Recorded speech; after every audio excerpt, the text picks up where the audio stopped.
Welcome to AI ConvoCast, where we bring you the latest in AI and tech innovation. Please don't forget to rate, review, and share if you like what you hear. Let's jump right in. Today we will be covering OpenAI's first custom inference chip with Broadcom, Anthropic's accusations against Alibaba over a massive Claude distillation attack, the US government pressing Meta to join voluntary pre-release AI model reviews, and a fresh wave of Gemini researchers leaving Google for Anthropic. Starting with the biggest infrastructure news of the day, OpenAI and Broadcom officially unveiled Jalapeño, OpenAI's first custom inference chip, designed specifically for running large language models rather than training them. OpenAI says engineering samples are already humming along in the lab at target frequency and power, running real ML workloads including GPT 5.3 Codex Spark. The plan is initial deployment by the end of 2026, with multiple generations to follow alongside Broadcom and Celestica. Here's why this matters. Every ChatGPT answer, every codex completion, every API call, every agent step costs money in compute, and right now, most of that money flows to Nvidia. By owning the silicon, OpenAI gets more control over latency, capacity, and the cost of serving its models at scale. Greg Brockman framed it bluntly, calling Jalapeño part of our long-term full-stack infrastructure strategy to make compute more abundant.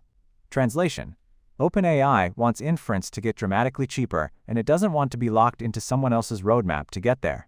One detail worth flagging: OpenAI says the chip went from design to tape-out in just 9 months, accelerated by OpenAI's own models helping with the engineering work. They're claiming substantially better performance per watt than current state-of-the-art, though benchmarks haven't been published yet, so take that with a grain of salt until the numbers land. Moving to a major security and competitive story, Anthropic has reportedly accused operators linked to Alibaba, including people tied to the Qwen AI lab, of running what it's calling the largest known distillation attack against Claude. According to a letter reviewed by Reuters, the alleged campaign ran from April through June and involved thousands of fraudulent accounts used to extract Claude's capabilities. Bloomberg Law's version of the story adds that Anthropic restricts Claude in China, so the activity allegedly went around those controls.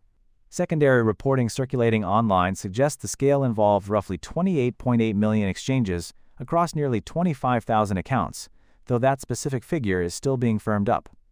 The reason this matters goes beyond one company being upset. Distillation, in plain terms, means using one model's outputs to train another model to behave similarly, basically cloning capabilities through the API instead of doing the expensive original research. If competitors can replicate frontier behavior on the cheap by hammering a paid API, the entire economic justification for spending billions on training collapses. This isn't Anthropic's first accusation either.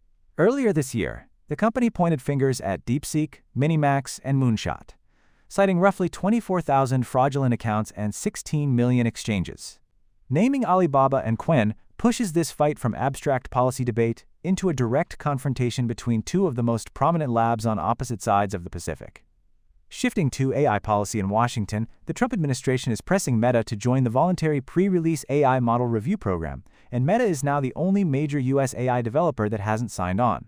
OpenAI and Anthropic were already working with the government on unreleased model testing, and Google DeepMind, Microsoft, and xAI all agreed back in May to provide early access.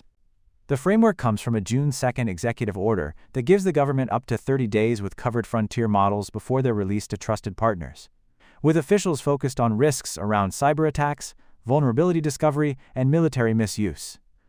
The tension here is real. Meta's whole AI strategy is built around open weights and wide distribution, which doesn't fit neatly into a controlled pre-release access model. You can't really hand a model to the government for a quiet 30-day review when your plan is to publish the weights for anyone to download.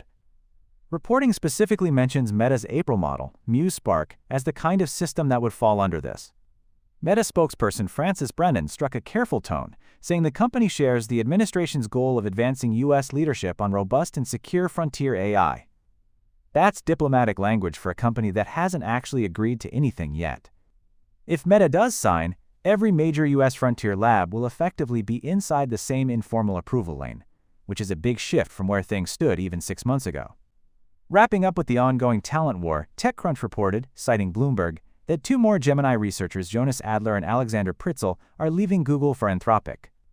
Both reportedly played key roles in Gemini's development. This follows a string of high-profile exits, including Noam Shazir heading to OpenAI and AlphaFold co-creator John Jumper going to Anthropic. The pattern is becoming hard to ignore. Gemini is central to Google's consumer products, cloud business, Android, search, and its developer platform, so losing researchers who shaped that work isn't a minor personnel story. It lands at a moment when OpenAI and Anthropic are reportedly offering compensation packages that look more like late-stage IPO equity than traditional research salaries. And Google is trying to hold on to the people who built the model family it's betting much of its future on. Two names on one day doesn't make a trend by itself, but stacked against the recent departures, it adds to a narrative Google would clearly prefer to quiet down. Thank you for listening to AI Convo Cast. Please don't forget to rate, review, and share if you like what you hear. Thanks and hope to see you again next time.